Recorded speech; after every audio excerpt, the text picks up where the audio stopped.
Good evening and welcome to the Pullman City Council meeting for this Tuesday, September 14th. Nice to have you here in the audience.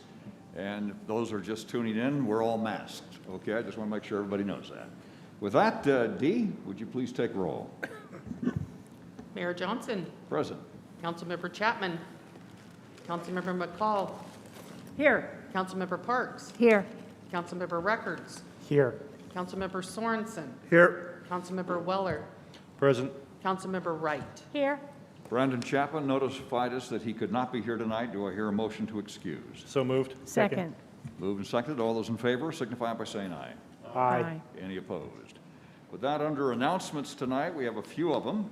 We had an excellent presentation with WSU President Kirk Schultz and Bob Maxwell, the Superintendent of Public Schools, at the Chamber lunch today, both giving reports on how classes are going and compliance with the COVID-19 issues. Pullman schools are going well, students are masked, and they're enjoying being back in the classroom, and parents are as well, he reported. Schools are making sure that clubs and sports are functioning because that is so important with the social areas where students can work together. That also helps on mental health issues. Mental health provisions are there as well, and they're working with WSU on a number of programs to help out on that. President Schultz gave his update, and I heard the same this afternoon on a COVID leadership meeting that we had. Students are happy to be back. Wearing masks is not an issue, and if that means safety, that they can actually meet in the classroom and be in person, they're complying. Some questions early on, but he said now they're just trickling in. Students are 83% compliant on getting back and showing their verification for vaccine. Of that, 94% are vaccinated. A year ago, we had some like 526 cases. In the last 2 weeks, 121. That's a fifth of what we were dealing with a year ago. The vaccine is definitely effective, and it is working. And yes, WSU has set aside a dorm for any kind of quarantine issues, and so far they've only had 2 students that use the quarantine area. Testing in the community is going on at WSU, at Pullman Regional Hospital, at Palouse Medical, at Pullman Family Medicine. The results are coming back. We heard from doctors today between 24 and 48 hours. In our leadership meeting, the doctors are also reporting to be very busy. Insight, which handles the testing, said they have run 6,000 tests in the last 2 weeks. And according to all the docs, they are doing an amazing job. We have not had a number of breakthrough cases, saying again that without the vaccine, those individuals would be on ventilators or in the ICU. It's not happening right now. Most can be treated as outpatients. Dr. Fosbach likened the COVID shot to the pneumonia shot. It won't 100% keep you from having pneumonia, but it will minimize the impact of pneumonia and keep you out of ICU and from dying from it. Pullman Regional Medical Team right now meets twice a day to assess bed space, to make sure that locals, people from this area, are taken care of first. They've only had 2 surgeries they've had to postpone. Remember, a year ago, there was rumors going around that they couldn't do any elective surgeries, and surgeries were going by the wayside. That is not happening right now. Surgeries are going on. Only 2 have had to be postponed. A year ago, we had a number of elective surgeries again with the problems. The censuses are up at the hospital, but they are handling it. They've had about 4 to 6 COVID patients. And they have had patients from other areas, from Idaho, Tri-Cities, and elsewhere, but they are giving priority again to Pullman, Latah County, Lewiston, and making sure that locals are taken care of. Our County Public Health Director, Chris Skidmore, also mentioned how much better we are this year than last year. As the Delta variant is starting to crest, he said he needs about another week to look at the data. Nationwide, it looks like it is getting close to cresting, but in Washington, he said he still needs about another week. So yes, we have a number of COVID cases. Yes, there's a lot of issues. The hospital is very busy, but we are in much better shape this year because of vaccine than we were a year ago. City Hall will be open for hours starting to tours on Tuesday, October 5th, from 3 o'clock till 7 o'clock. You can come by City Hall and see where you can pay utility bills, you can take fitness classes, you can visit the council chambers. We're going to do tours again from 3 to 7 on October 5th. We are so thankful for the support we've had from the community, and we had not had a chance to open up City Hall up to this point, so we want to make sure people can go through a tour on that. So you can put that on your calendar, October 5th from 3 to 7 o'clock. We're going to use some council members, the mayor, and other people to give tours during that time period. So You can put that on your list. September is National Library Card Sign-Up Month. You know that with Neal Public Library Card, you can borrow movies, audiobooks, and of course, books and magazines. And you can even access self-paced online learning classes. You can join social media challenge at #CheckoutPullman and share your favorite reading spot. Pullman Farmers Market is getting close to the end of the season. Don't miss your chance to pick up fresh fruit and support your local farmers every Wednesday, 3:30 to 6:30 until October 13th. That's at the Brailsford Center. And we had a note that Cub Scouts of Pullman are back. The first PAC meeting will be September 16th. That's this Thursday at 6:30 p.m. As of now, the PAC meets at Jefferson Elementary and follows the school district rules with wearing masks. So those are the announcements tonight. With that, we now move to the consent agenda. These items are considered routine in nature. The council's had a chance to study these ahead of time. Do I hear a motion to read by title only? So moved. Second. Moved and seconded. All those in favor signify by saying aye. Aye. Any opposed? With that, Laura McAloon, our city attorney. Thank you, Mayor. Your consent agenda consists of a motion to dispense with the reading of the minutes of the regular meeting of August 31, 2021, and approve them as submitted. A motion to approve disbursements for accounts payable checks numbered 104200 through 104245, totaling $73,821.60.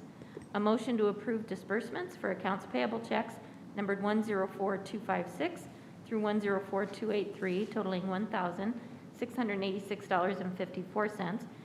And a motion to approve disbursements for accounts payable checks numbered 104284 through 104324, totaling $1,982,185.84. Is there any item the council would like to offer discussion? Seeing none, the consent agenda consists of items 1 through 4. Do I hear a motion to approve? So moved. Second. Moved and seconded. All those in favor signify by saying aye. Aye. Any opposed? With that, we now start our first item tonight, which is a public hearing on a proposed 6-year capital improvement program for the city of Pullman for the calendar years 2022 through 2027. And with that, our planning director, R.J. Lott. Thank you, Mayor. Good evening, Council. This item on your agenda this evening, we don't need that up quite yet. That's a little bit later. But this item on the agenda is the annual capital improvement plan for the years 2022 through 2027. In your agenda packet this evening is a project proposals aggregated by myself and City Administrator Mike Urban. That's dated June 18th, 2021. Back on August 9th of 2021, the CIP committee met to consider various funding requests. Those members of this year's committee included council members McCall and Weller, as well as planning commissioners Anderson and Carper, and citizen at large Devin Felsted. At that meeting, they recommended approval of the CIP with a few edits. There were 5 projects that were presented and recommended to move forward. The minutes from that meeting are also in your packet. I'll read those 5 items here briefly. One was the electric fans. Noted if quantity discounts could be obtained, purchase all fans rather than postponing half until 2023. So that item was moved forward to 2022. The second was the auto pulse, if ARP dollars can be applied to the purchase. The third is Fire Station 3, moving $100,000 from 2023 to 2022 to begin design after the property is acquired. The fourth is a stormwater management plan to secure a consultant to begin work in 2022, up to $75,000. And the last is a recommendation to City Council to start the police station study in 2021 rather than waiting until 2022. These recommendations, as well as the rest of the CIP, were brought forward to the Planning Commission on August 25th, 2021. The Planning Commission is charged with a review and to make recommendations to the City Council on the proposed CIP as it relates to land use or the existing comprehensive plan. At that meeting on August 25th, the Planning Commission voted a unanimous recommendation of adoption to the City Council. In future CIPs, there will be a little bit of a change to help the process move along, and those are identified here. The first is to identify specific city council goals and priorities in each project description, identify relevant areas of the city's comprehensive plan in each project description to assure compliance. That'll help with the Planning Commission's review. Also ensure all financial items are reported the same throughout the document and whole dollar amounts so that there's consistency in comparing costs. And lastly, streamline the financial portion of the project description sheets to increase transparency and provide additional relevance to the user of the document. This public hearing was advertised 3 times in the Moscow Pullman Daily News on September 4th, September 8th, and September 11th. At this time, I can take questions. If there are no questions, we can move forward to the public hearing portion. Any questions or comments on the process? Apparently not. Then at this point, we'll open the public hearing. Anybody who would like to make any comments? Again, this is on the Capital Improvement Program for 2022 through 2027. And I'll call again for any comments. And seeing none, we will close the public hearing on the Capital Improvement Program. The next public hearing is for a 6-year transportation improvement program for the city of Pullman for the calendar years 2022 through 2027. Again, transportation improvement. Once again, R.J. Lott. Thank you again, Mayor, and good evening again, Council. The next item is the 6-year transportation improvement program. It's a planning document that's collected annually, and it lists proposed transit division purchases and projects, and the transportation projects planned to be constructed. As funding is secured for TIP projects, they are submitted to the Washington State Department of Transportation for inclusion into the statewide transportation improvement program. The STIP is then used by both the Federal Highway Administration and the Federal Transit Administration to approve federally funded projects. This year's TIP is for the years 2022 through 2027 also, and is attached for the Council's consideration. At this time, I can take questions, or we can move again to the public hearing portion. Any questions from the council? Nathan. Thank you, Mr. Mayor. RJ, this is just more of a comment, appreciating yourself and Mike Urban for being there and staff for helping us with this, along with Eileen. This was the first time I was stepping back on, and the citizens really seem to be very encouraged by the whole process. And I really, really want to appreciate you explaining how we're getting the word out to the community, because that has been something that has been expressed to us as council members of, well, I don't know where this is, you know, how do I comment on this? And so you being able to explain that and keeping us right on the ball going forward with CIP and TIP, just wanted to say I really appreciate that. So. Yeah, well, thank you. I certainly appreciate it. It's part of Mike's effort as well as the rest of the department heads that really have a collective effort in this process. No other comments. Time now for any public comments. We open the public hearing. Any public comments on the 6-year transportation improvement program? Going once, twice. And since there are no comments, we close the public hearing on that. Now we move to item number 3, public hearing on the update on the City of Pullman Comprehensive Plan. RJ? Thank you, Mayor, again. City Council, this item has been a long time coming. This is the update to the city's comprehensive plan, and this has been really a lot of work by a lot of number of people to get to this point. So as you know, the existing comprehensive plan was adopted in 1999, and there were documents dating as far back as 2014 for the process of updating that 1999 plan. A complete draft of the comprehensive plan was completed in June of 2022, and subsequently the City of Pullman Planning Commission held special meetings to take in public input and to provide recommended edits to that draft. A schedule was produced where the Planning Commission held special meetings in the months of April through August of 2021. And on August 11th of 2021, the Planning Commission held a public hearing on the draft comprehensive plan. A unanimous vote of recommendation to adopt was made and has subsequently been forwarded to the City Council.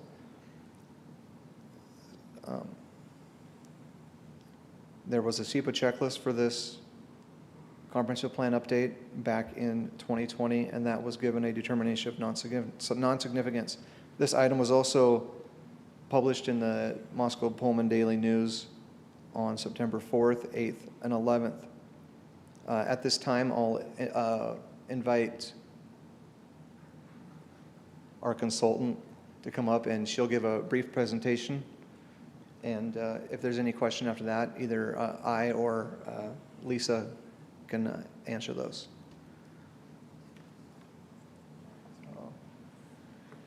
Good evening, Mayor and Council. I'm Lisa Greeter. I'm a principal and planner with Burke Consulting, and it was our pleasure to help the city staff and the Planning Commission and members of the public with the comprehensive plan update. So I have just a few slides to share with you this evening.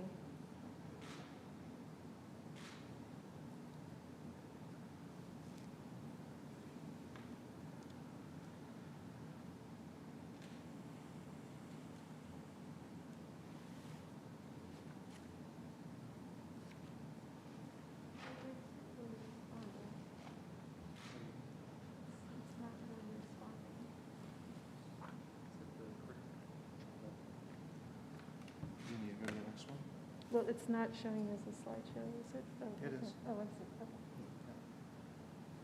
Excuse me. Different view on the laptop. So our topics are just to give you an overview of the process and to go over just a few of the highlights and the elements, and then time for any questions you might have in the hearing.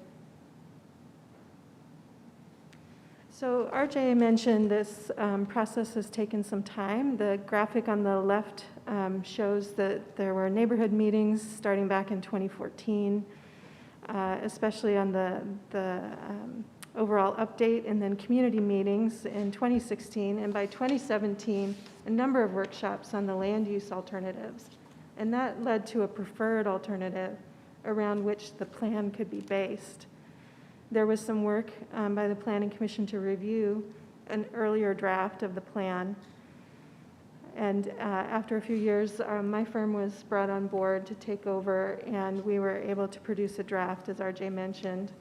And then that led to the monthly and meetings with the Planning Commission, and now that's what's before you.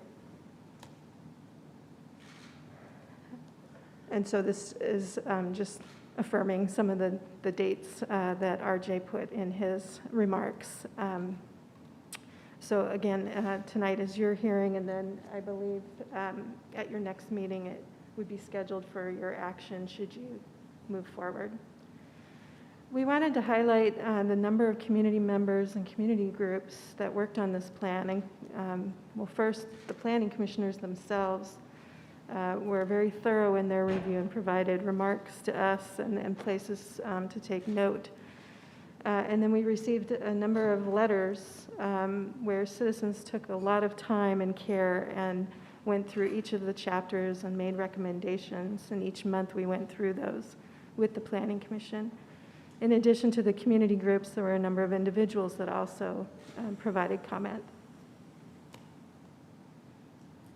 So there's 10 chapters in the plan. The plan foundation, vision, land use, community design, housing, transportation, parks and open space, capital facilities, and implementation, as well as some appendices that provide information. The ones that are highlighted in gray, I was going to just give you some overviews in the next slides. First, the vision statement. If you were to open the 1999 plan, you would see a vision statement that was written as an essay, which was fairly common at that time to write it in that format. This plan summarizes an overall vision in a paragraph, but then it follows up with some guiding principles, framework goals that the plan can be organized around. So we feel like we kept a lot of the essentials, but up to date for 2021. This slide is some of the key framework principles, and then each element reinforces some of these themes about being a welcoming place, abundant housing, accessible transportation, and so on.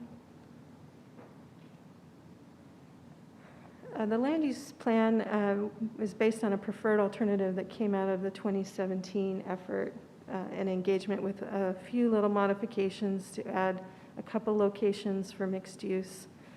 It does also, in the policies, reflect the work that the community has done and the legislative bodies on the downtown plan. And it is meant to be a central component of the plan. It sets the pattern of growth and the level of growth, and then the rest of the elements are built around it. For transportation, the Planning Commission and members of the community also spent some time, especially around ensuring that there was multimodal policies and statements throughout the plan, and recognition of the city's recent work on the bicycle pedestrian plans and connections to other partner plans. And both in the land use and transportation element, as well as other elements, ways in which the community could be designed to be better connected was a theme, as well as ways in which being better connected and having choices of different types and styles of housing and nodes of retail or other uses could help the city, the community, with reducing greenhouse gas emissions as well. So there was some attention you'll see in the plan around climate change and resiliency.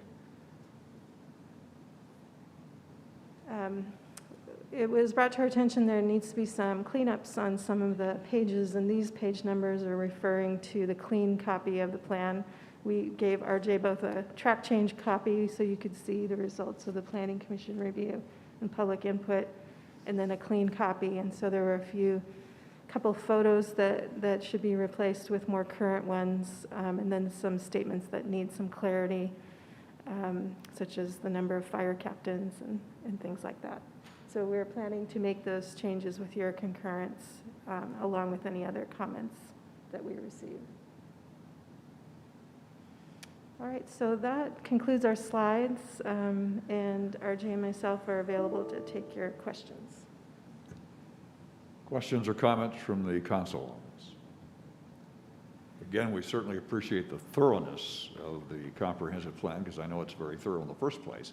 But with all the public hearings and everything else that's been going on, you've really done an excellent job of getting public input. So I just want to make sure that, okay, Nathan? Thank you, Mr. Mayor. After perusing this is very nice. I especially liked a lot of the detail along the shoreline. I do have a question, and perhaps a little bit into the background. So when looking at comprehensive plan, are you looking also outside? You had some mention of the corridor between Moscow and Pullman. When I was going through school through planning, there was an emphasis on bioregional planning in terms of community design.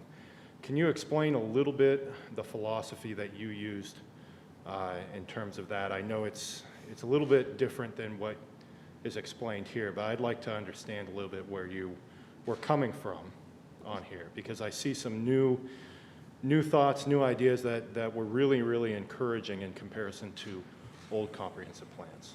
Sure. So I would say in the land use element, we looked at both the natural environment as well as the built environment. So that is one aspect of the plan that kind of brings everything, sort of synthesizes everything together. We did take note of a lot of the good work that the city has done with its shoreline master program, as well as critical areas protections. And at the Planning Commission request and community input, we also added additional information on biodiversity.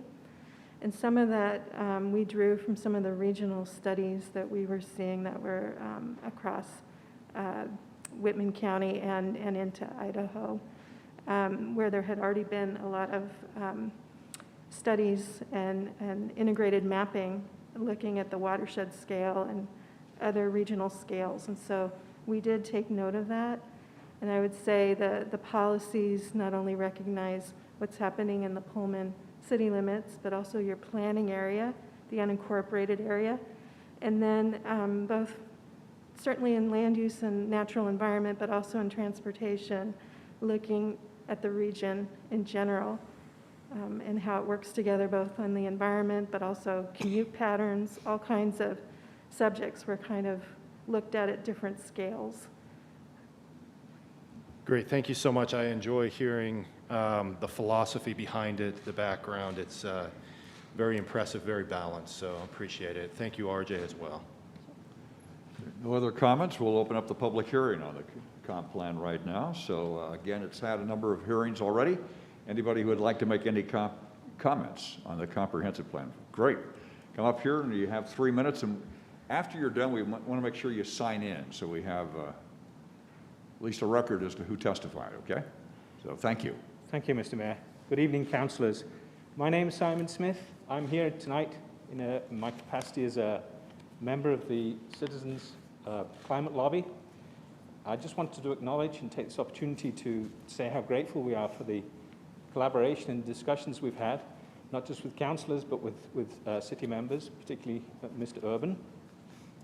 For the Citizens Climate Lobby, I think we'd be very pleased to see the mentions of climate science and the idea of sticking to the best climate science. There are a lot of resources that are untapped in Pullman, particularly expertise up on campus and other areas. And with the setting of a climate action plan, it gives an opportunity to tap into that. There are many cities that have already started climate action plans. One of the reasons I'm so pleased about it is because many of them have saved significant amounts of money. And so there are some good practices out there that Pullman can tap into. It was really a positive action to see climate mentioned so many times. So I think perhaps on behalf of the Citizens Climate Lobby from the Palouse Division, I'd like to take this opportunity to thank everyone for their positive input and their contributions to refining these discussions to make sure they're effective and they work for everyone. Thank you so much. Thank you. Any other comments, the public hearing on this compound? Okay. Then I will close the public hearing for the comprehensive plan. We will now move on to the regular agenda. Our first item tonight is a resolution authorizing the acceptance and execution of an interlocal agreement for the development and implementation of an effectiveness study related to regional stormwater management and permit compliance. What a title you came up with. Shiloh Sprouse handles our stormwater. So Shiloh, welcome. Thank you, Mayor. Good evening, Council. The interlocal agreement before you is intended to continue the cooperative approach with the City of Wenatchee, East Wenatchee, Chelan County, and Douglas County for compliance with our stormwater permit. This agreement will provide for the following: implementation of the revised mobile contractor education and outreach program as required by Section S5B1B of the stormwater permit, and completion of the private residential BMP owner awareness effectiveness study as required by permit section S8B2. The relevant permit sections mentioned above are attached for your reference. The City of Wenatchee will be the lead agency for this study. The study will be funded in equal shares by each party. Contribution of the City of Pullman shall not exceed $7,000. Funding for the city's contribution will come from the stormwater budget. The interlocal agreement has been reviewed by the City of Pullman legal staff and has been approved as to form. Staff recommends that council adopt the prepared resolution, and with that, I will take any questions. Any questions on this particular agreement? Seeing none, then do I hear a motion on this resolution? Move to adopt Resolution R-48-21. Second. Moved and seconded. Laura? Resolution number R-48-21, a resolution authorizing the acceptance and execution of an interlocal agreement for development and implementation of an effectiveness study related to regional stormwater management and permit compliance. All those in favor signify by saying aye. Aye. Any opposed? And Shiloh, you got off really nice and easy tonight, okay? That was your welcome greeting, okay? Nice to have you here. A motion to authorize staff now is item number 2, to work with the nomination agencies for the 2021 Washington State Transportation Improvement Board Complete Streets Program. Clayton Forsman, our Deputy Public Works Director, is here. And we want to thank Rob, our excellent IT person, who is also working on this system. Rob, you don't get enough credit, so I want to make sure you get some credit once in a while. Thank you, Mayor, and good evening, Council. The Washington State Transportation Improvement Board, known as TIB, currently has an open call for their Complete Streets Grant Program. Awards will be given to nominated cities and counties that demonstrate an ethic in building infrastructure for transportation that includes all uses, including pedestrians, cyclists, transit facilities. Cities must have an adopted Complete Streets ordinance to be eligible for the program. And since our ordinance was adopted last year, this is our first opportunity to be eligible and to qualify for this program.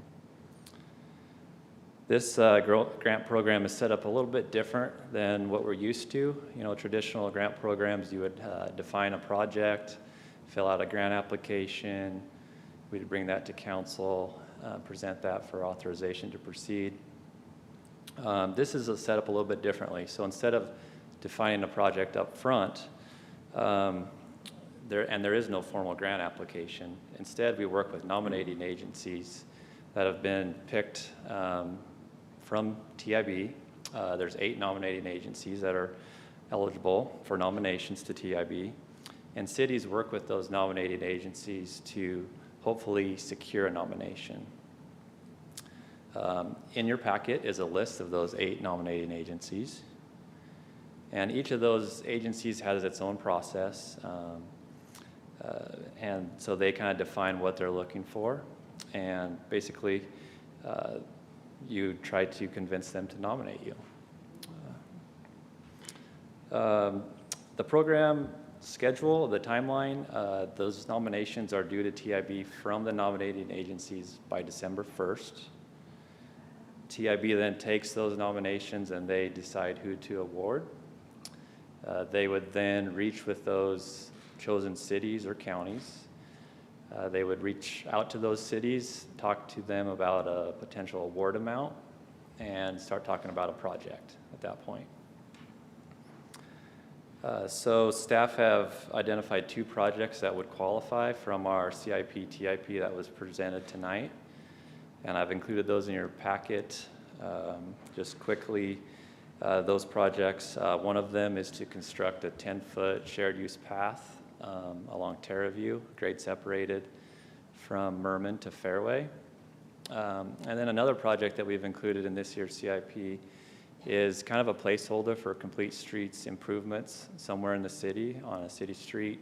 It could be bike lane, pedestrian, or transit, or all 3 of those. So we have some options there, and if we were successful, we would likely get funding to move forward with one of those 2 projects. The general action tonight that we are requesting from the council is by motion to authorize staff to begin working with those nominating agencies for this year's 2021 TIB Complete Streets Program. And if we are successful, we'll come back to council with a grant agreement with TIB. And I would take any questions that you might have. Go to Al first. Clayton, I'm having a hard time pull up this picture in my head of where this 10-foot path is supposed to be. Sure. So it's along Terraview on the south side, and it would extend from Merman to North Fairway. It would complete a gap to where the trail picks back up on the east side of Fairway that wraps around Terraview, that 10-foot asphalt path. So So along the student housing of Along WSU, Chief Joseph? Chief Joseph, Yep. along there. Uh-huh. Okay, thank you. You bet. Nathan, you had your hand up. Thank you, Mr. Mayor. Clayton, how much is the grant? I was trying to, I see how much our project cost is. Sure. So the TIB awards anywhere from $100,000 to $1 million, and it's really dependent on their level of funding, and the size of the city is another thing they look at. Our best guess is we would be eligible to get around $250,000 to $500,000. That would be a guess at this point, but an educated guess, based on our city size and comparing it to other awards that TIB has granted in the past. And one follow-up. We've been working on this and continue to, the bypass. Is there, I know it's probably out of the scope of this, but is there a way to pitch to some of these agencies? Let's see. For instance, like the Cascade Bicycle Club, these sorts of things, that a bypass will actually improve the internal, bicycling, walkability of our city, because it would take larger rigs off of our downtown. We can certainly talk to them about our long-term plans. The money for this program has to be spent within 3 years, so a long play like that wouldn't be eligible for this round. But staff continues to work with other funding agencies and reaching out to legislatures and the like for these larger projects. Okay, and the other question would be, have we reached out to other cities that may be nearby to create longer bicycle paths that maybe we can go into a grant together for a larger project and create, a destination, for instance, for biking and so on and so forth, and like, for instance, connecting, I don't know, any nearby cities, really, Colfax, things like that, for bikeability.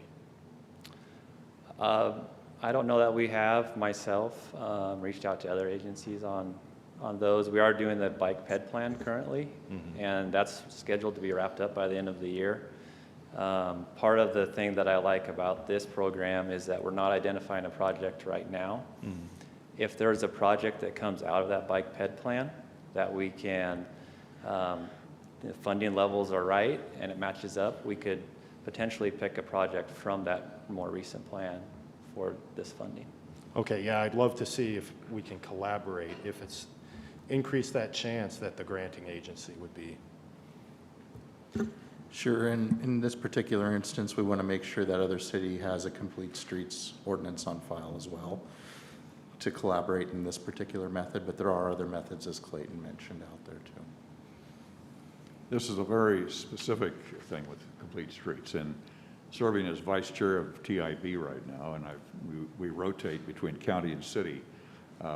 We're very happy that we have funding again because the legislature finally granted again. We were out of funding for complete streets for a couple of years, so that just finally was restored. Eileen. Yeah, under the to be determined project for the complete streets, does that have to be a discrete project, or can that money be used in corporation? What I'm thinking of is, one of my favorite projects is, of course, downtown sidewalks. Can that money be used, folded into our upcoming plans for improving and changing our downtown sidewalks? As long as we can commit to the 3-year timeline, and as long as TIB can see that complete streets connection. Okay. So. Oh, great. I got plenty of ideas. TIB has a sidewalk program, which is specific for that. When we're talking complete streets, we want to see it's modal to take care of a lot of different transportation. Oh, yes. modes. I have a pet project in mind, yes. And I do too, on Airport Road, as we're getting for a new terminal over there. Any other questions on this? If not, do I hear a motion on this? Move to adopt. Second. This is a motion to authorize staff to work with the nomination agencies for the 2021 Washington State Transportation Improvement Board Complete Streets Program. All those in favor signify by saying aye. Aye. Any opposed?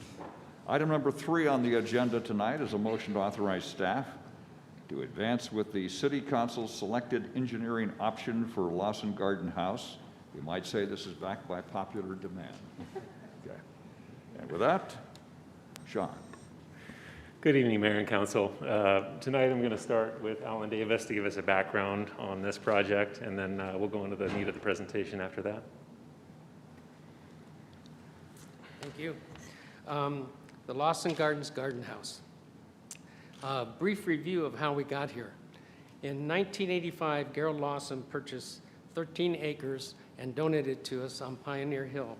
A master plan was created and development began.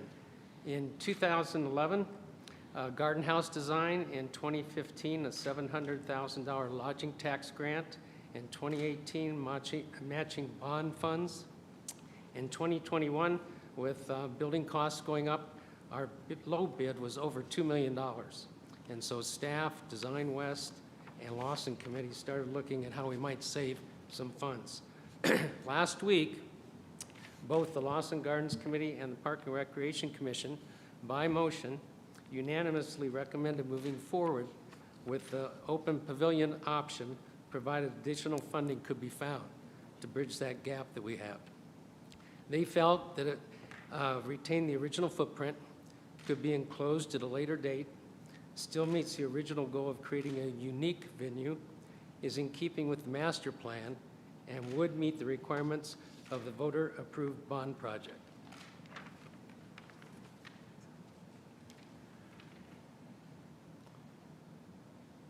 To walk through an outline of the presentation tonight, I want to give a quick background on construction bid versus budget, and then switch into looking at some details on the value engineering options for this building, and then lastly propose several motion requests for the council.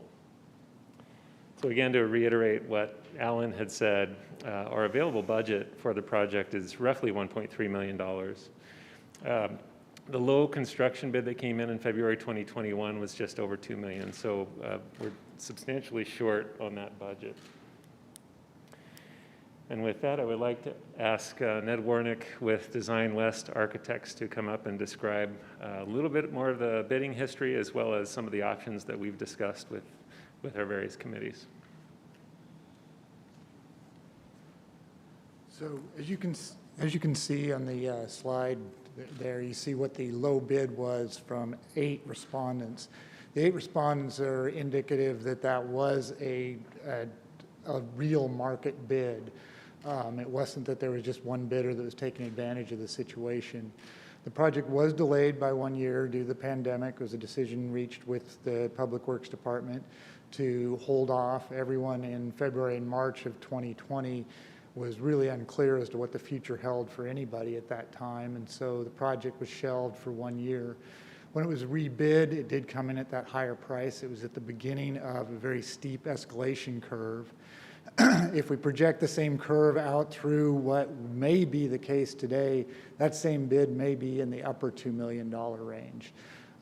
Without bidding it, we wouldn't know that, but it is likely to be even more than the $2 million that we received. So there's no reason to believe that we would have a miracle by rebidding the current scope. The bond approved in 2018 was based on pre-2018 estimates, and so consequently we had just a cascading effect of what occurred in terms of the price being above the available funding.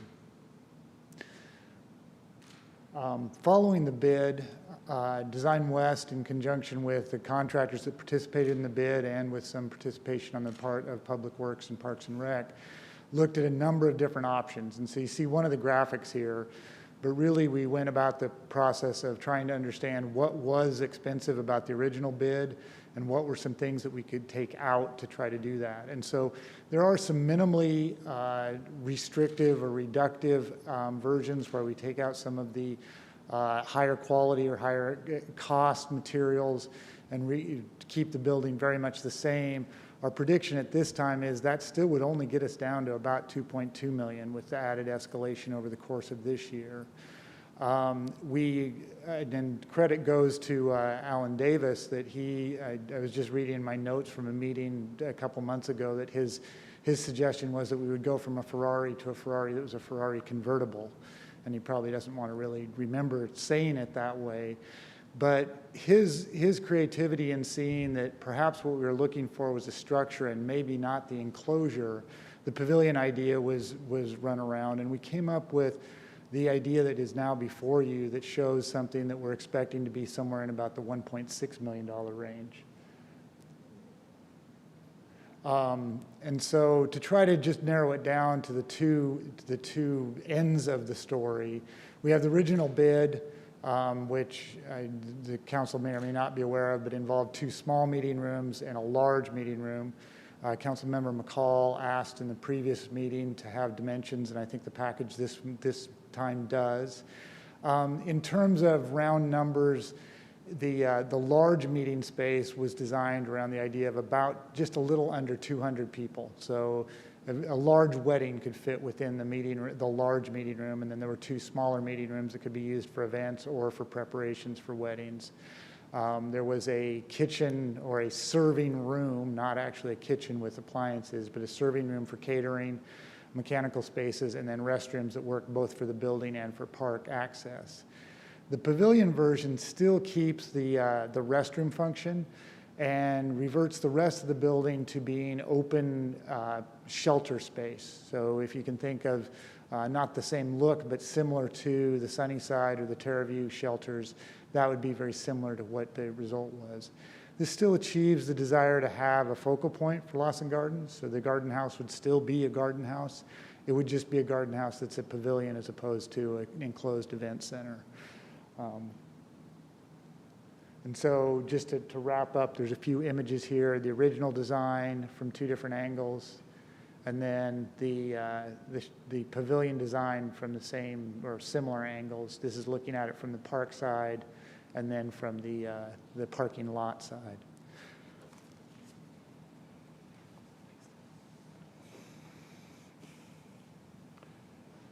Wanted to take a moment also to show the footprint of the original design as well as the open pavilion design. That footprint was held the same. So this will give you a sense of the scale of the building. And I'll just give you a moment to look at that scale.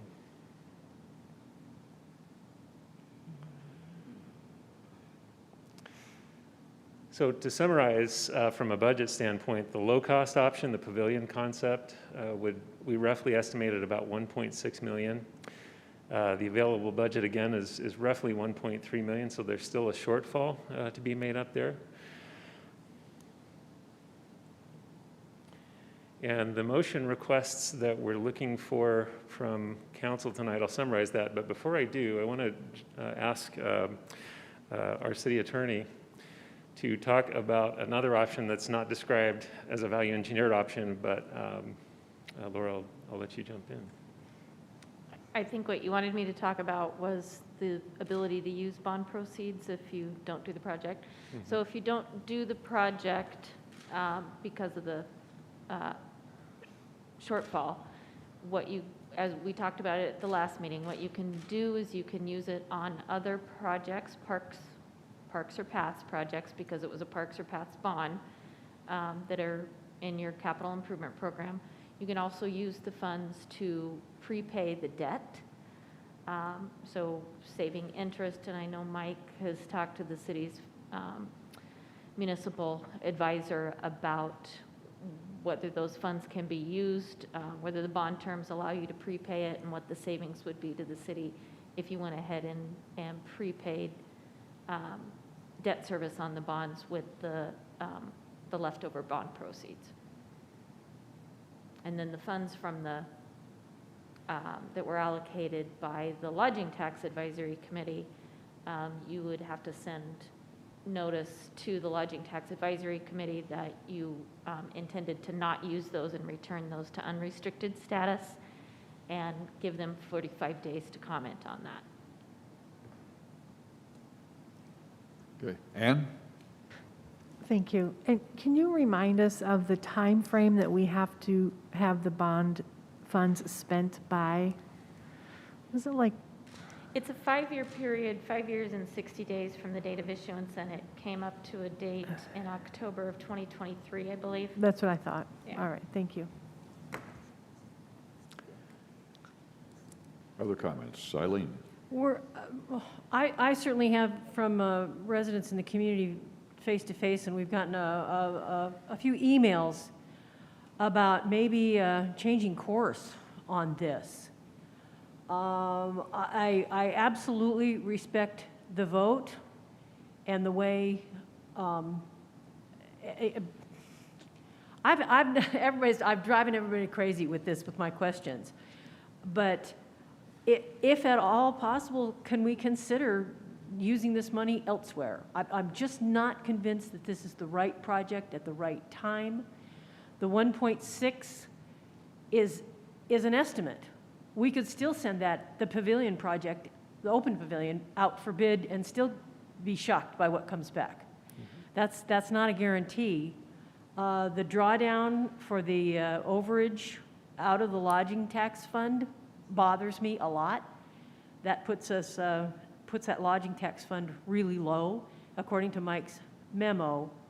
The survey, the really nice little survey that, well, it's not little, survey that Pullman Parks and Rec did for their 2025 comprehensive plan, the number one response that came back on that was maintain existing parks and facilities and upgrading existing parks. I suppose this could be considered an upgrade.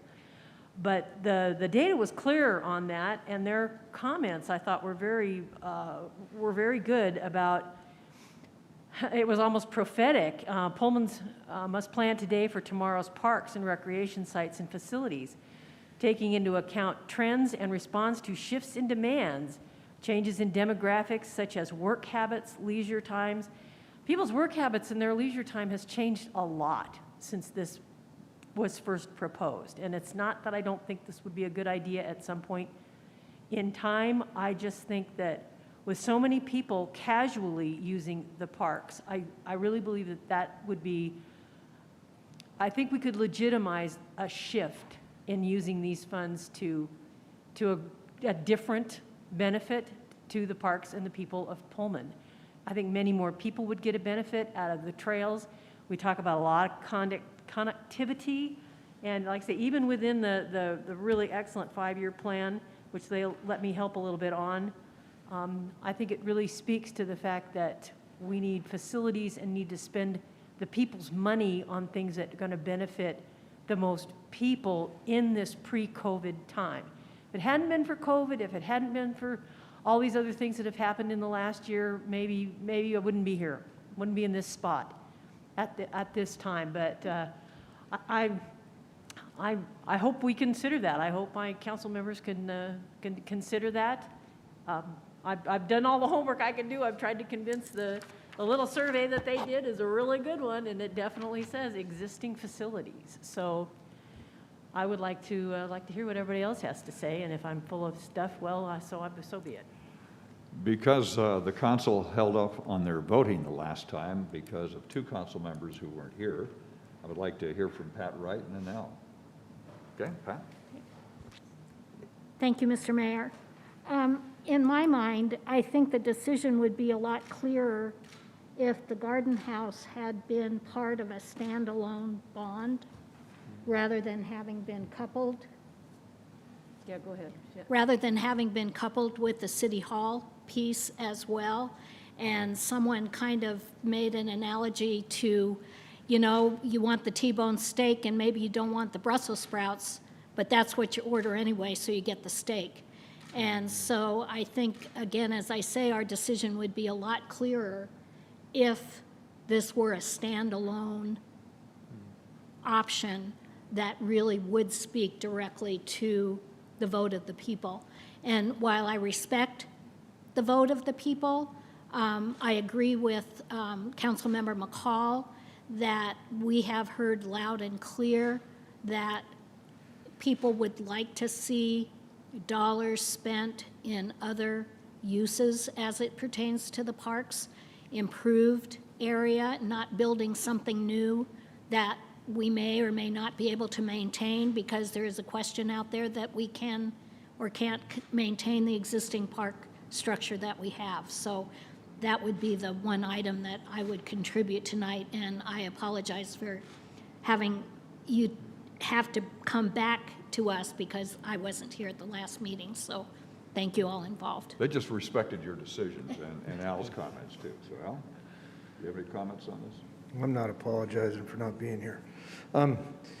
So, Laura, can you please tell me the bond that this money was put in? What was everything in that bond?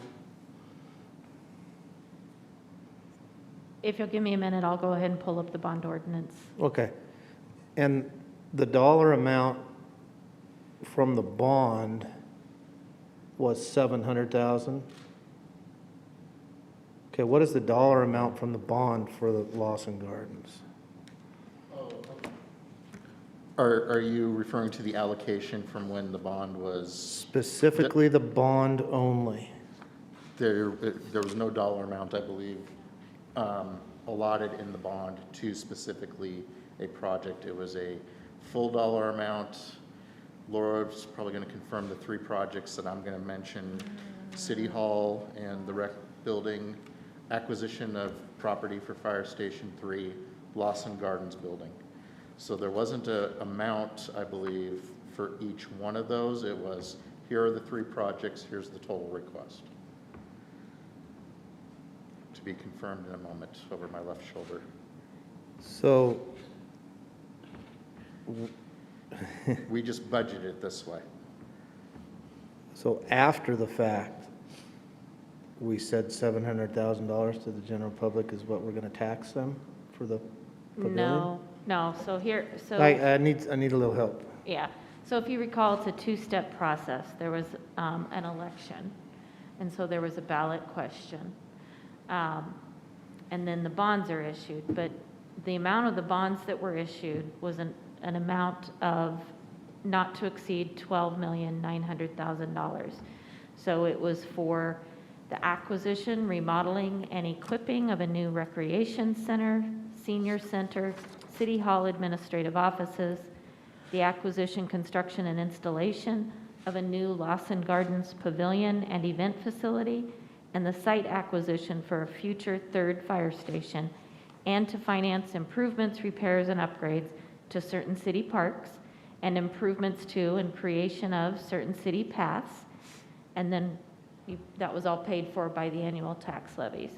So the actual amounts that are allocated to each of those projects aren't broken out in the bond ordinance.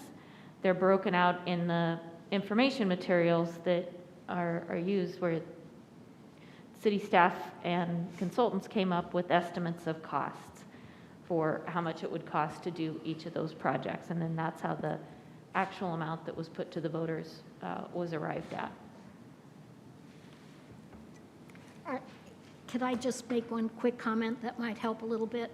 The Lodging Tax Committee approved a $700,000 expenditure for the Lawson Garden project with the condition that that amount be matched through other means to come up with a total that we thought would be appropriate at the time. And I think, what was the date that we said, 2014, 2015, when that approval was done. So I just thought that might help with the expenditure aspect. Yeah, no, thank you. So I'm just trying to get to the amount of money from this bond. And I agree with you, Pat. I understand why we lump things together for bonds. There is some reason for that, to get votes for things. And part of the problem here is we've told the residents of the city that we're going to use this money to build the facility, but we're so many years down the road here that the cost of this is more than it needs to be. I agree with Eileen, and I don't know how many people participated in this survey that we have here from the Parks and Rec Department, but you know, I will agree that we need to have some other things maybe taken care of versus a new facility. If we can't build the thing that we were going to have so that people could be indoors for their wedding, it's still open. And I think the wind and rain still occurs here. So I don't know how good that would be for anything other than a nice looking pavilion. I mean, the original part of this, and Alan, where's Alan at? Is he still here? This was intended, would you mind coming up? I think this was intended kind of originally to be an enclosed indoor facility. Am I off on that, or? You're not off on that. That is where it started. But the master plan actually started with a glass house. Yeah. And then Gerald, being a farmer, that was way out of range. So that, you know, and we finally got to the building that we originally wanted, which was enclosed. And now you have something that I think could be as attractive and as much of a component of the park as the other was. And I think a 3-season building in that area, with the rates that we charge for weddings, we have weddings down there with tents. We have the Pullman Regional Hospital events with tents and others. So I think it can be utilized, and maybe in a broader fashion than first anticipated when it was closed. But it is different.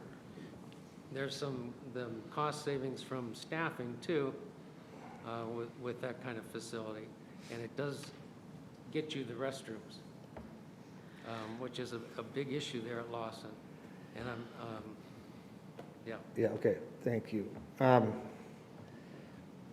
I have some reservations about moving forward with the pavilion, even with the changes that we have there. And I would certainly, no matter what we do, there needs to be permanent restrooms at Lawson Gardens. It is heavily used, and we at least need something like that there. We don't even get the port.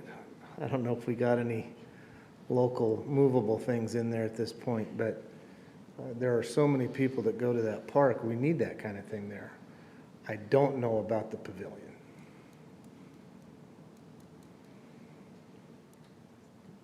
I'm going to go to those who haven't said anything yet. So Nathan? Thank you, Mr. Mayor. So I do recall in our last conversation that walls and so on and so forth can be added at a different time. Is that correct? Can be updated? That's correct. Okay. I really do appreciate hearing from the other council members, because this is something that Pat, I recall this was a big thing. There were talks of weddings and all this other stuff down there in Lawson, and Al, you always help to keep us grounded, and I really appreciate that. I have real reservations. We've heard from citizens. I really appreciate Eileen providing this information. We've heard from citizens wanting updates to other parks. However, I do have a real issue playing, as we talked last time, almost a shell game, saying, well, you voted for this, and now we're going to give you this instead.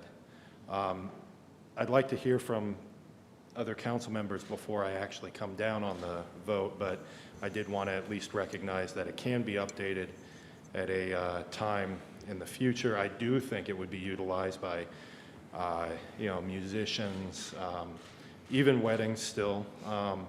So I see the potential, just have a problem with it not being the original that we said, we'd like you to vote on this. So anyways. We'll go to Dan next, and then we'll go to Ann. Thank you, Glenn. I'm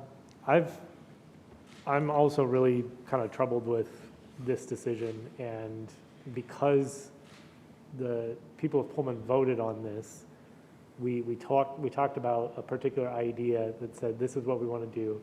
Now it's not possible to do that for the price range that we said previously, and there's no real going back from that.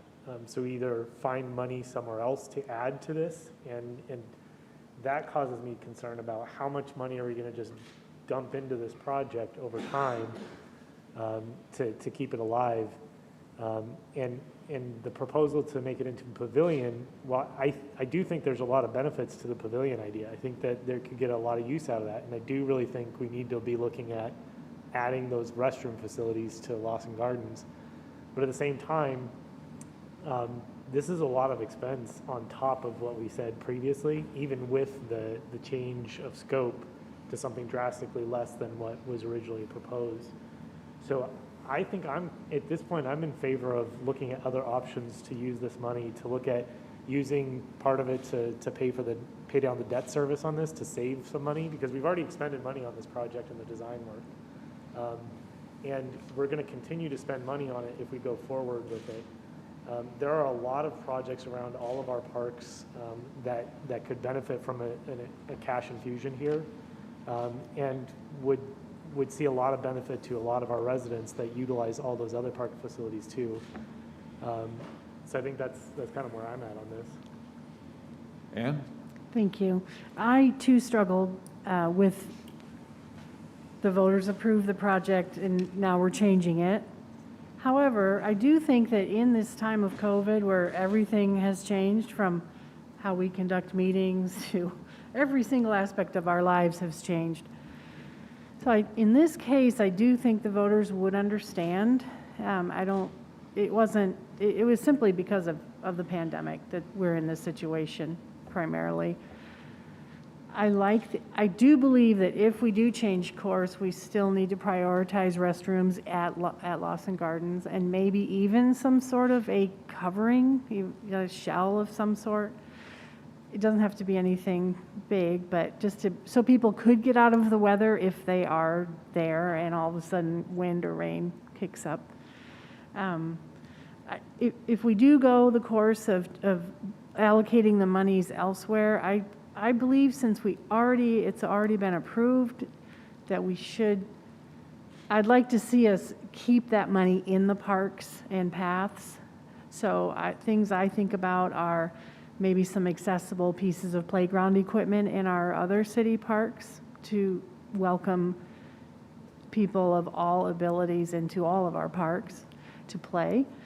Maybe some maintenance issues. I think that if we could maybe get a list from Alan based on this survey too of perhaps, if we go that route, it would be helpful to know from you, like, boy, we just would love to plant more trees or whatever it is. There's a list, yeah.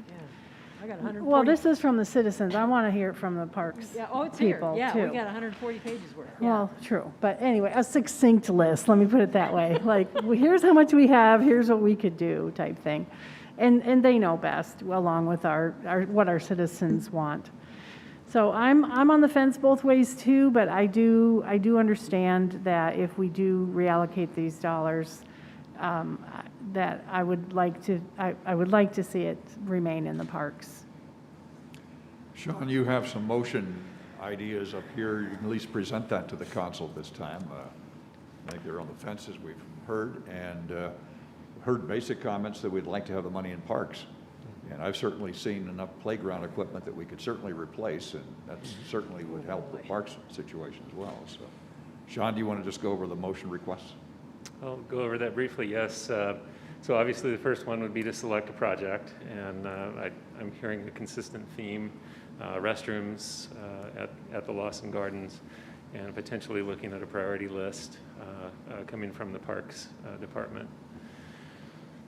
And then direct staff to return with a funding package to council for approval. Now, part of the intent behind that motion was if council selected another option to advance say the pavilion concept, then we would come back with an additional funding recommendation. In this case, what I seem to be hearing is that we want to stay within the funds that are available, and so whatever package we would return would be within the available funds. And then lastly, this third item to prepare a redesign contract amendment with Design West that was intended to redesign the Lawson Gardens value engineered concept if that was an option that council selected. So from what I've heard, that third option goes away, although we may retain Design West to design another project, for example, restrooms in the park. So I would ask council on that first motion request, which projects you would like to direct staff to approach the council with. Okay, I see Nathan first. Thank you, Mr. Mayor. I actually just have a question quick for Laura. Is there any way for us to be able to, this may be crazy, give the money back to the voters? Well, the way to do that is to apply it to debt service, Okay. because debt service is paid through property tax levies. So by repaying the debt service with bond proceeds, you ultimately reduce the amount of property taxes that you need to collect to pay your debt service. If the mayor would allow, I did actually finally get to pull up the election resolution. So in regards to the Lawson Gardens, it always did contemplate only partial funding. So it's specifically the fourth capital improvement that's approved as a project in the election resolution is the partial funding of the construction of the Lawson Gardens Pavilion and Event Facility. So it was never contemplated to cover the whole cost or even a certain percentage of the cost. It was always known that it would be a partial funding. Al? So this goes back, Pat, to the reason we knew it was partial was because we had the commitment from the lodging tax, more or less as a match, if I remember correctly, at $700,000. So if we are going to hold off on the pavilion structure, then we have to also realize that that $700,000 from the lodging tax will go back to them as unrestricted. So now your funds are down to basically $700,000, somewhere in there. $592,000. Because we've got over $100,000 in consulting fees already. Yep. So I hear what you're saying, Nathan, about getting it back or paying down debt service, but it might be at this point that if the public would be okay with it, that we do find other things to do with it in the park system. And I really do think the bathroom idea at Lawson Gardens is for sure something it sounds like everybody here would be willing to back. So I just throw that out for whatever we're going to decide to do right now. You know where the dollars are going to go or come from. Other comments? Pat? And I guess my question or comment would be directed to Laura as well. And I had the same thought as Al did in regard to the distribution of the lodging tax dollars. And with those under a kind of a revised project, are those funds still available or not? Right, that was my question. Are they available? I mean, we know they're available, but are they available to be used as it was initially decided? For the Lawson Gardens project? They are, because if you recall, we looked at this previously. I know that the discussion at the Lodging Tax Advisory Committee was that there should be a restriction on the distribution of those funds, but the actual motion that was made by the City Council didn't contain any such restriction. It was to simply award a grant, and so there was no time deadline or anything on it, or a matching requirement. It was, otherwise it would have expired by now already, based on that discussion that was had. So those funds are available. That's why they've continued to be held as restricted lodging tax funds. If they weren't used for the pavilion grant project, so just like any other grant, it would go back. This is an unusual grant, the way it was done. So what I would recommend is that the City Council send a recommendation back to the Lodging Tax Advisory Committee saying that you're going to unrestrict those funds. Alternatively, the lodging tax funds are an eligible fund for payment of the rest of the project expenses. So you could also ask the Lodging Tax Advisory Committee for their input on using additional lodging tax funds to make up the difference. I think that's in one of the memos that's in your packet tonight. Thank you. Any other comments? We'll go to Ann, and then we'll go to Eileen. Sorry, so just to clarify, if the funds go back to the Lodging Tax Committee, could they then basically give them back for the parks projects? Or we'd have to go through the application process, or It what? would have to be a parks project that benefited tourism, right? So there would Right. have to be a tourism. So the reason that those funds can be used on this type of a project is this is a project that's designed to increase tourism to Pullman. Right. And that was part of it that we haven't talked about, is that it was going to be a center for retreats and small conferences and things like that, which have not been happening, but also that the pavilion concept wouldn't support as easily. Eileen? I think Ann covered it, thank you. Al, did you have a comment? Pat and I are pointing at each other. So, yeah, with both of us being on the money from lodging tax has to go towards tourism. Correct. And that was why part of this money was given there anyway, is because it was going to have tourism draw.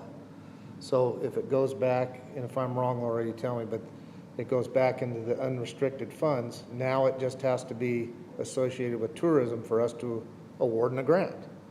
What that grant is for just has to produce tourism.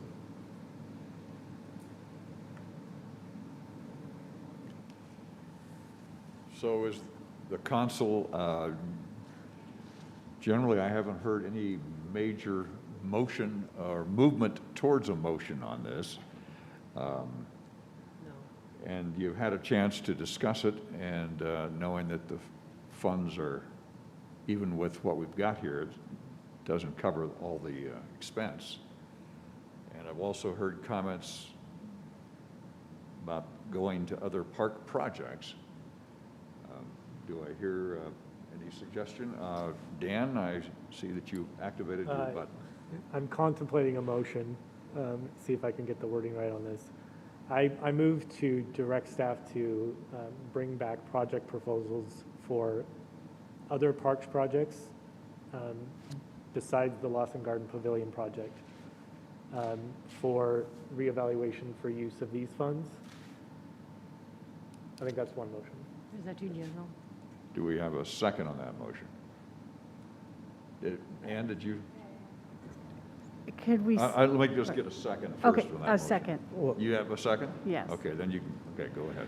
So I'm just wondering if in that proposal, do we want to specify that restrooms at Lawson Gardens? No, don't specify, just see what they come back with. Okay. Well, you could Just- say that if the motion here was to have staff come back with recommendations, and the True. council was pretty clear about having restrooms there. You, Okay, okay. So I've had a Second motion stands. and a second. Any further discussion on this motion? Laura, do we need to put in this that the money committed from LTAC goes back to them? No, because this would be how to deal with the bond proceeds. Okay, perfect. And what I would suggest is that if the motion is successful, that the way it be scheduled, that you allow for public input on the different projects, since this was a voted project. Yeah. Agreed. Yes. Yeah. Absolutely. Nathan? Yeah, thank you, Mr. Mayor. Just a little bit more discussion. If we do go forward with this, I really want to make sure that we communicate as widely as we can to the voters exactly, what has happened, why we're doing this, paper, radio, whatever. Because this has been, this was voter approved, and I have a lot of, it doesn't sit well, and I want at least the voters to understand exactly what's happening, what has happened, so that moving forward, at least we're being as open and transparent and communicative as we possibly can. And I do think, with the parks being such an important part of Pullman, I can't imagine that would be that controversial, but it's not even about the controversy. It's about saying, you voted for this, now we're going to do this. So I really want to make sure that we're communicating this and allowing some opinion to come in, so. Okay. Al? I agree with you, Nathan. I think we can say this by, we're actually looking after the funds of the residents of Pullman. This is in excess of what they thought was going to be there, what we thought was going to be there. We're becoming good stewards of their money, and therefore not moving forward with the project is that. So there you go. So I've had a motion and a second. No further discussion. All those in favor signify by saying aye. Aye. Aye. Any opposed? Motion carries. And again, it goes, and just one second. And Dan, you said you had the first of two possibly. Potentially. But Mike, you wanna- we'll go back to Mike. Sure, I just wanted to take a moment to reassure the council and the community regarding that list of projects, that one of the items we did here tonight was a capital improvement plan, and that's probably where we're going to start, sans the fact that there isn't something in the capital improvement plan to address restrooms at Lawson Gardens, because we were planning to go ahead with a different item. So we'll certainly bring that back as a potential item, along with the items we were already starting to consider with the American Rescue Plan dollars, including the playground equipment, which the mayor alluded to. So we have a good start on this $592,000 that you're asking us to reappropriate, and we'll keep the council and the community posted, as well as put out some press release and explain the decision. And we'll communicate that as staff along with the council and the other, and mayor as the elected officials. I'll go back to Dan. Did you have an additional I have a motion? question for Laura first. Would now be an appropriate time to address the LTAC funds portion of what was committed previously, or is there room to wait on that issue to see what comes back from this, to see if, or because we're not going forward with that specific process, do we need to really address that issue now? My recommendation would be to wait until action is taken to actually select a new project before you deobligate Right. the LTAC funds. Okay, thank you. Okay.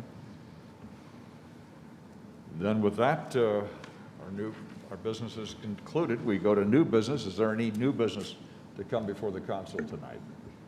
Seeing none? Yes. Okay. So I wanted to raise to council, the art mural subcommittee. I have some concerns about where we're at with that project. Council member, could I ask you to use your microphone? Yes. I I'm can't hear having you. trouble hearing you, Dan. Yeah. Can you hear me now? Okay. I have some concerns about where we're at in progress on the art murals subcommittee. I've talked with the city administrator, and we have the draft survey to go out, but in light of where we're at with the Arts Commission currently, and the next stage of the process after that survey would go out would be to work with the Arts Commission to develop that RFP process. And I believe we're down to just 2 members on the Arts Commission right now. So I have some concerns about our ability to move forward with that right now, given the current state of things. So I just wanted to present that as something that we should talk about as a council. Sure, if I can just add something for the conversation as well. I was working through the finalization of the council goals and priorities with Dee today, and the board modernization item that is on there, and the emphasis on the Diversity, Equity, and Inclusion Committee is right there, ready for us to move forward as soon as the goals are adopted at the next meeting. Dan is right, the Arts Commission is down to 2, and if this continues at its current pace, I'm worried it's going to get bogged down on a commission that needs to be rebuilt as far as the art mural goes. There's another art mural in town. I would recommend, because of where everything is, if it pleases the council, to refocus the scope from a mural at this time to put the emphasis in the diversity, equity, and inclusion part of what we're trying to accomplish, help broaden the discussion past just a mural into the full community.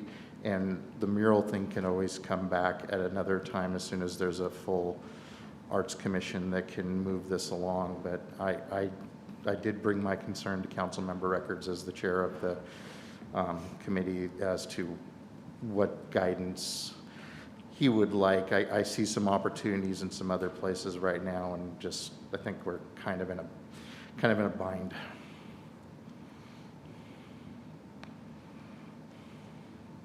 Dan, did you have more comments on that? Okay. Then Eileen? Thank you, Mr. Mayor. I couldn't attend the entire meeting, but late this afternoon, there was a meeting from the subcommittee, the design subcommittee of the Downtown Pullman Association.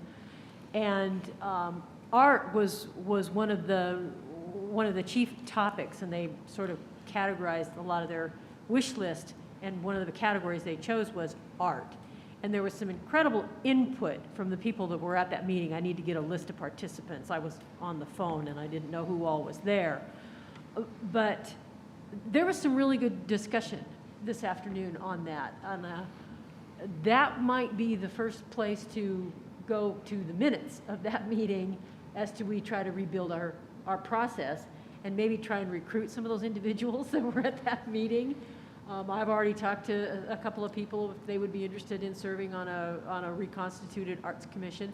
So that might be the place to put the energy, because there's a lot of input out there. There was a lot of good things said at that meeting this afternoon, and that might be a place to start for just some raw material. Nathan, you had some comments. Yeah, thank you, Mr. Mayor. First of all, as far as the Arts Commission is concerned, because that seems to be the major concern, is that if we put it out, your survey out, then we don't really have a commission to implement. Is that correct? So do we have anyone on board that isn't the mayor? We're waiting right now for the goals, because the council goal was to reconstitute the way you want to do committees. So I have not appointed anyone of this, because we're waiting for the council and waiting for these goals that we're going to come out for the next meeting. So. Okay. And yes, I did have one application, but again, the council hasn't finished that project. So. Yes, sir.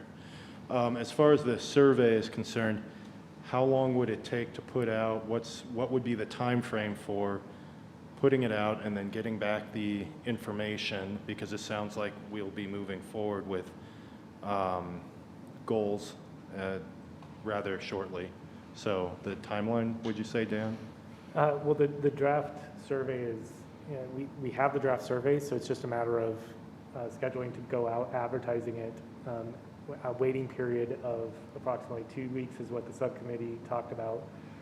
And then the time to bring it back, analyze it, and then present it to the results, to discuss the results with council, bring it back to the Arts Commission, have that form part of the basis of developing an RFP. But the next stage of this is kind of intricately involved with the Arts Commission itself. And so I think one of the things I'm concerned about is, do we do that now, or do we think about rebuilding the Arts Commission first, focusing some of our efforts with the Diversity, Equity, and Inclusion Committee to help in the process to rebuild the Arts Commission? Because that's something we've talked about is utilizing that committee to help in board assignments and developing recruitment processes for our boards and commissions. But also just all of the struggles that we've had with this art mural project since the beginning about, I don't feel like the city at the time was prepared to initiate a project that was so intricately involved with diversity, equity, and inclusion topics. And I think we have some growing to do as a city on that regard. And that's why I think focusing our efforts on building the DEI committee and getting that off the ground running before we try to rush a project through. Because some of the discussion we had at previous subcommittee meetings, some of the discussions that we've had, or that we've gotten from feedback from people during the town hall meeting and things, is kind of almost the roughshod way that we put that project through. We discussed it. Everybody, on council, most of council was generally in favor of some sort of project, but we didn't have a lot of specifics. And we didn't have a lot of articulation about what the values of the city of Pullman are going to be in terms of diversity, equity, and inclusion. And I think some of those foundational building blocks haven't been there, and we need to do our homework and kind of have some room for growth on those topics. And I think this could eventually be a really great project. I just don't know if the time that it was put forth that we were really ready for that. And at the same time, there was a lot of community interest. There was a number of people that were really interested in that project. And when we delayed on that project and went to the reevaluation of it through the subcommittee, there was a private group of residents that were very successful in gathering more support, doing private fundraising, working with a private business owner to get a project that was contemplated at the time, and they completed that already. And so they were very successful and able to do that quite deftly, where we were not. And some of that has to do with the nature of working with private parties, private businesses versus a government agency, and some of the restrictions that we have, and the additional considerations that we have. But I think, I think when we think about the Arts Commission and the future of the Arts Commission, we also need to think about, like what Eileen said about, there are other groups working on arts issues in our city. The DPA, there's a private arts foundation in town that developed and worked with the mural project that did go forward. And I think we need to reevaluate kind of how we think about public art in the city before we move forward with a project. Because I don't want a project like this to just be another symbolic gesture that doesn't have any weight behind it. There's a lot of action that I think the city needs to take in terms of educating our city employees, building some education around what does DEI mean in a small rural community like Pullman, where we have such access to rich cultural resources of the university, of two universities, and the unique nature of our community. I think we need to answer some of those questions before we go forward with a project like this. Okay, I really appreciate you explaining that, Dan. There's I'm gonna quite take a a bit breath. more. No, it's quite a bit more than just the Arts Commission, so I appreciate you doing that. I trust you, and I trust the committee that was formed. And really, when you have a draft, it would be really the best interest to involve the reconstituted Arts Commission along with that draft, because they may have some suggestions as opposed to what we do right now. So that sounds acceptable to the group. So. And I'm seeing some head nods from everybody, so I think we have kind of direction for, is that enough for you, Mike, for where we're at with that? Yeah, I feel comfortable, and I think I can reiterate some of what was discussed here as part of my presentation at the next council meeting as far as the goal setting. Okay, very good. Any other new business to come before council? Seeing none, we now, this time, council will adjourn to an executive session pursuant to an RCW 4230 to consider the minimum price at which real estate will be offered for sale or lease. And public knowledge regarding such consideration could cause a likelihood of a decreased price, provided final action selling or leasing public property shall be taken in meeting in public, which we would always do. And while the provisions for Open Public Meeting Act do not apply to discussions relating to the interpretation or application of a labor agreement or a portion of a meeting during which the governing body is planning or adopting the strategy or positions to be taken during the course of any collective bargaining, professional negotiations, or grievance or mediation proceedings, or reviewing the proposals made during the course of negotiations or proceedings, City Council is announcing its intention to discuss such matters in executive session. The executive session is expected to last approximately 10 minutes. If it becomes necessary to extend, we will come out and make that announcement. So it is now 8:34. At 8:38, we will convene the meeting of the executive session. 4 minutes.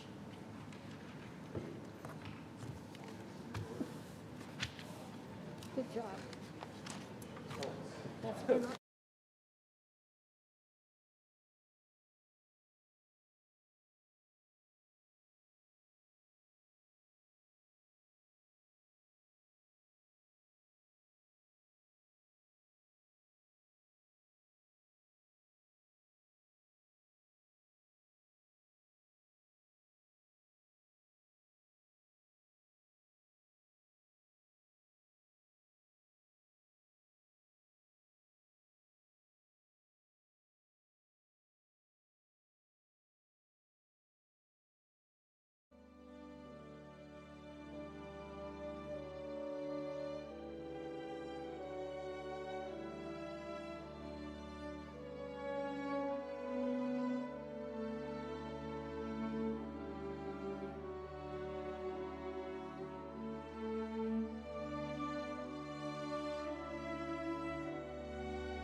Hey, talk about timing.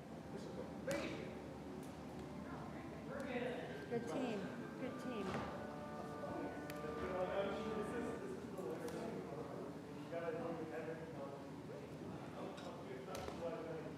My chair is forged.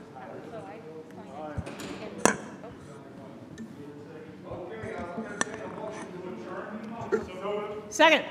Okay, we have Nathan on the motion and Eileen on the second. All those in favor signify by saying aye. Aye.